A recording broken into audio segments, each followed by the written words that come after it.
Yummy.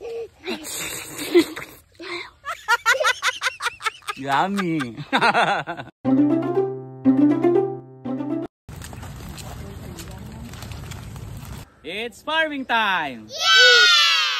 For today's video mga kasons ay syempre pupunta tayo sa aming farm, sa aming maliit na farm. Nasa 5 minutes lang ang aming lalakbayin para makapunta sa aming maliit na farm. Syempre kasama natin ang aking tatay, ang aking nanay, ang aking maliit na pamangkin. Hindi tumigil sa kakaiyak kung hindi siya sinama. Na syempre dala-dala pa rin yung kanyang dede. At syempre ang kanyang papa dahil hindi sasama. Patnubay ng magulang ay kailangan. Syempre, sobrang saya ng aking pamangkin.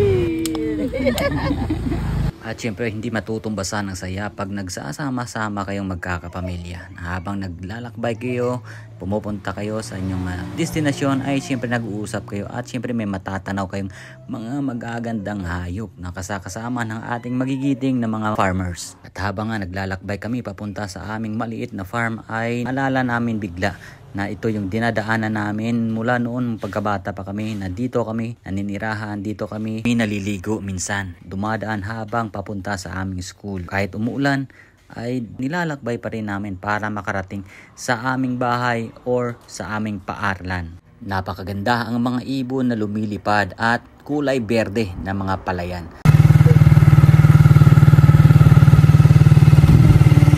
At sa oras na ito ay dumating na nga kami sa aming destinasyon. Dala-dala yung aming abono sa aming mais. At ito nga pala yung bahay ng aking pinsan.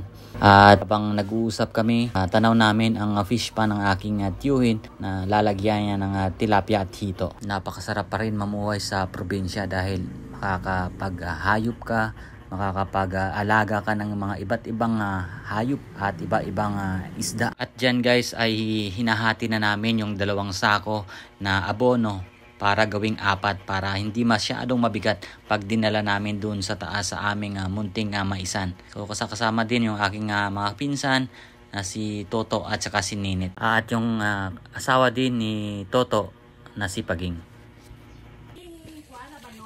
May nabanos, ada may mustasa. May ito halin sa diin. Katumbang.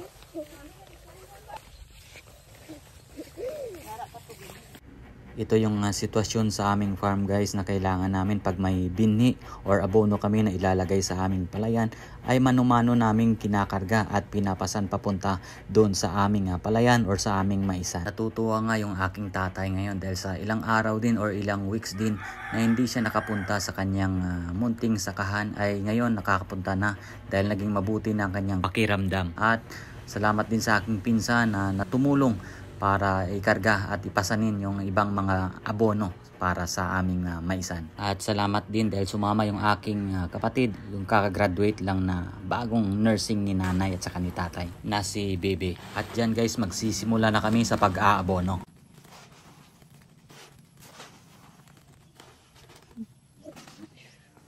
Medyo matagal din tayo na hindi nakapag-aabono pero kahit papaano marunong pa rin tayo mag-abono sa ating mais. Napakasarap din magtrabaho, may konting kwentuhan at tawanan. Ilang ikaw sini. Puti ini ka namin. At dahil may kasama kaming bata, hindi maiiwasan ang ganitong senaryo. Tiyere.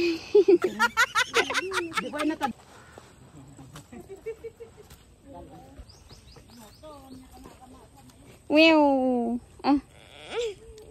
Nagugutom na ang aking pamangkin. At may pakiskis pa at hindi namin alam kung ano yung hinahalikan niya. Nagugutom na may kasamang konting antok.